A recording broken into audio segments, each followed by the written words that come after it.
All right, so this video is going to walk you through how to respond to one of the supply and demand equilibrium practice FRQs. This video is going to do the, if you look on Moodle, there's several different ones. I think there's 3 of them. The one that this one will do is the refrigerators and microwaves sample practice FRQ. So probably need to hit pause, go grab yourself a copy of that, and then once you have a copy, you can work through it with me here. All right, so what we've got here is this question, pretty straightforward. Going to see something really similar to this on the test when you actually take it. So assume that the market for small dorm room sized refrigerators is in equilibrium and that microwave ovens are a complementary good. Several months ago, thousands of high school seniors graduated from high school and will soon be making their way to college. All right, so that sets you up. You got A, using a well-labeled graph, indicate the equilibrium price and quantity in the market for dorm room-sized refrigerators before graduation. Label the equilibrium as point A. And then the first part of A is using the graph from part A, demonstrate how equilibrium price and quantity will change after the high school seniors graduate. Label the new equilibrium as point B. And then you got to do a second graph, part B here. Using a well-labeled graph, indicate the equilibrium price and quantity in the market for microwave ovens before the changes in the market for dorm room-sized refrigerators. Label the equilibrium as point Y. Determine what will happen to the equilibrium price and quantity in the microwave oven market as a result of the changes in the market for refrigerators. Illustrate on your graph the changes that occurred. Label the new equilibrium as point Z. All right, so we're going to break it down into 2 parts. Part A, Part B. Each will have its own graph. It should be pretty straightforward, not too much to this one actually. All right, so there's our Part A. We need to do, it says, a well-labeled graph. Okay, so before we do anything with the specific question, we're going to label this thoroughly. All right, so price on the vertical axis, quantity on the horizontal. Need to make sure we know what we're looking at here, and so I'm going to jump up here, and this first graph needs to be for refrigerators, so I am just going to write in here that this is the graph for fridges. All right, so that's fine. I don't give you any prices. Okay, it's going to be pretty generic. We just have to be able to recognize it and draw a demand curve, draw a supply curve, and then move them around. So let's see. We got our well-labeled graph. We're going to do a graph for dorm room refrigerators before graduation. Okay, so this is simple enough. All right, we'll keep demand here in this aqua color. Don't forget, well-labeled means that you're going to label the curve at the far right end. It's a demand curve, so I'm going to label it with a D. And just for the sake of, because it's already a color I got available, we'll make supply curves here in green. Upward sloping, positive slope, same thing, far right end, we're going to label it as an S. All right, so then what we need to do, we're going to need to label that as equilibrium point A. It does say it needs to be a well-labeled graph, so we need to be thorough here. Okay, it is pretty traditional to go ahead and indicate the equilibrium point, the important points, by labeling them on the axes, and it's also somewhat traditional to use these dotted lines. Right, now we talked about these in class. They don't actually indicate anything on the graph itself. They're just pointers, right? They're not a curve. They're just pointers pointing to where equilibrium is. All right, this is the price. The vertical axis is the price axis, so this is going to be the equilibrium price. All right, I know because I wrote the thing that it should be labeled equilibrium price 1, because we're going to have an equilibrium price 2 here in a second. And then down here, horizontal axis is the quantity axis, so this is going to be equilibrium quantity, and again, where it should be equilibrium quantity 1. All right, so it seems like a lot of work, but only because I did that step by step by step. All right, so now we got to do the second part of this chunk of the question. And it says, using the graph from part A, demonstrate how equilibrium price and quantity will change after the high school seniors graduate, and label that new equilibrium as point B. All right, so here's where you have to think. All right, it's not just all drawing graphs. You got to think a little bit here.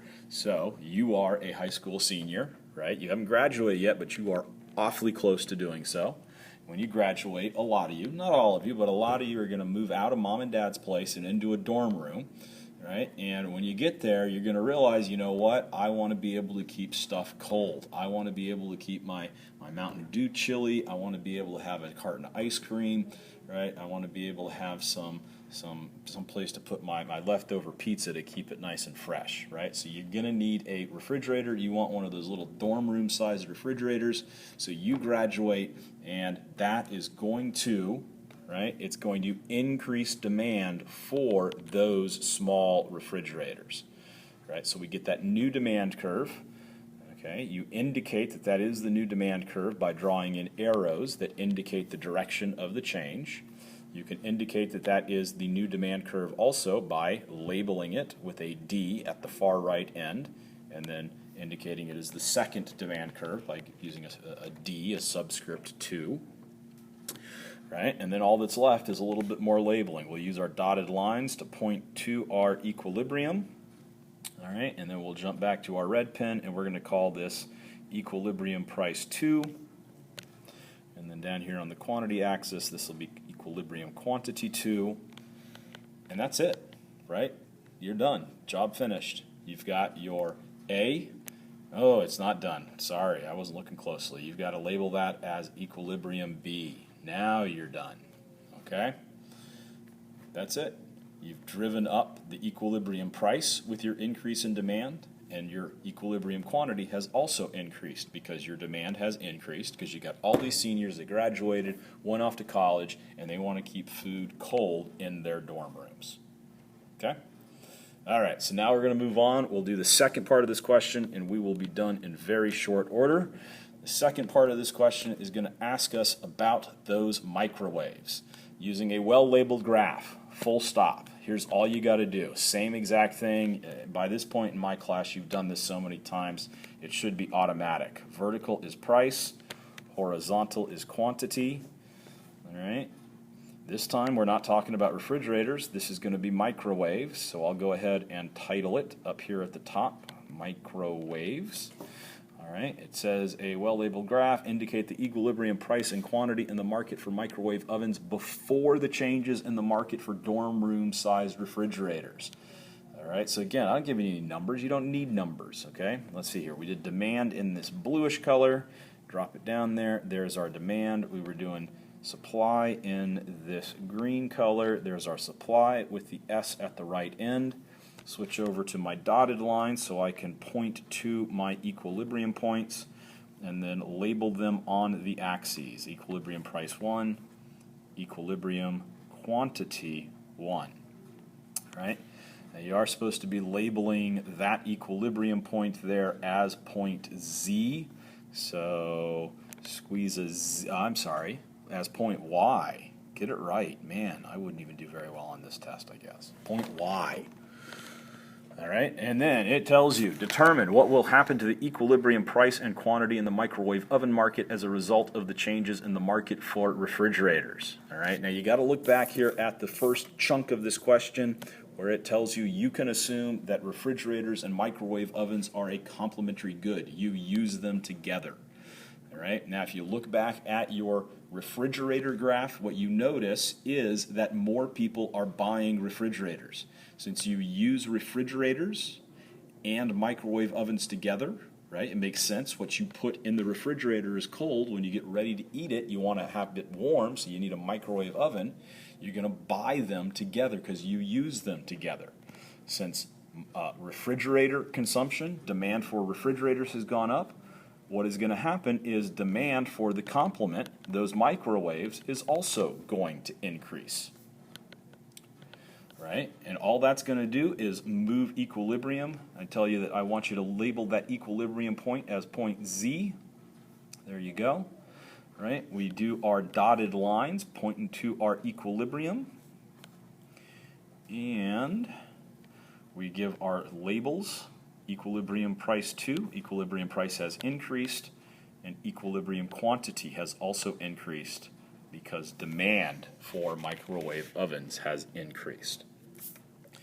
All right, now I can't promise you that the actual FRQ is going to be exactly like this. It may throw a little bit of a curveball. Maybe the two goods will be substitutes instead of complements. Maybe I'll throw something at you where you got to move supply around, right? But that's the same basic format. If you can do this, you have this FRQ ready to go, and you'll get a good grade on the Unit 2 test. As always, you got trouble with this, come hunt me down. You know where to find me, and we'll get you up to speed. We'll get you feeling okay about this stuff. I'll see you in class.